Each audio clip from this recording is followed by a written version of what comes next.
లేడీస్లో ఉండే పెద్ద ప్రాబ్లం, మేజర్ ప్రాబ్లం, ఇప్పుడున్న మేజర్ ప్రాబ్లం గైనిక్ ప్రాబ్లమ్స్. పిల్లలు పెద్దలు అందరికీ 90% పీపుల్ నాకు తెలిసి ఇబ్బంది పడుతున్నారు. గర్భాశయ వ్యాధులు అంటే నెలసలు సరిగా లేకపోవడం, అయినప్పుడైతే ఓవర్ బ్లీడింగ్ అయిపోవడం, వైట్ డిశ్చార్జులు, పీరియడ్స్ ఎక్కువ లేట్గా రావడం, అయితే మెన్సెస్లో పెయిన్, ఇలాంటివన్నీ ఉంటాయి. ఈ గర్భాశయ వ్యాధులకి సింపుల్ అండ్ పర్మనెంట్ రెమెడీ ఇందాక చెప్పాను కదా, రావికాయలు, రావి చెట్టు కాయలు దొరుకుతాయి మీకు.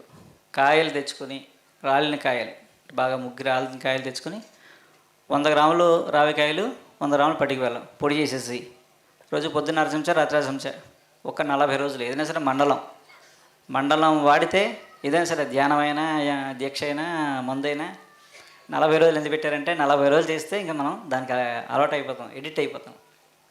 ఆ మందు కూడా అలా పనిచేస్తుంది. అది వాడుకుంటే మీకు 90% మీకు ఆ ప్రాబ్లమ్స్ అన్నీ పోతాయి.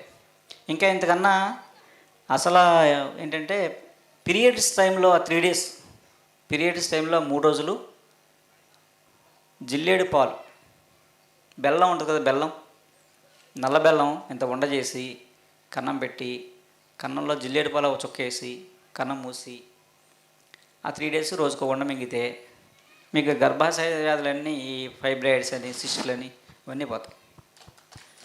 ప్రతి నెల 3 రోజులు పీరియడ్స్ 3 days వేసుకుంటే అద్భుతంగా సంతానం లేని వాళ్ళకి సంతానం కలుగుతుంది. పీరియడ్స్ రెగ్యులర్ అవుతాయి. అసలు ఏమీ పెద్ద మనం వెళ్ళిపోక్కర్లేదు. ఇంతకుముందు మనం చెట్ల చుట్టూ, మొక్కల చుట్టూ తిరిగేవాళ్ళం సంతానం కోసం. ఇప్పుడు ఐవీఎఫ్ సెంటర్ చుట్టూ 5 లీటర్ తిరుగుతున్నాం. అది మన దౌర్భాగ్యం. మనం పక్కనే ఉంచుకున్నాం, ఉన్నాయి ఎప్పటికీ, ఎక్కడికి పోలేదు, అన్నీ అందుబాటులో ఉన్నాయి. మనం అటువైపు చూస్తే అన్నీ మనకి కనిపిస్తాయి.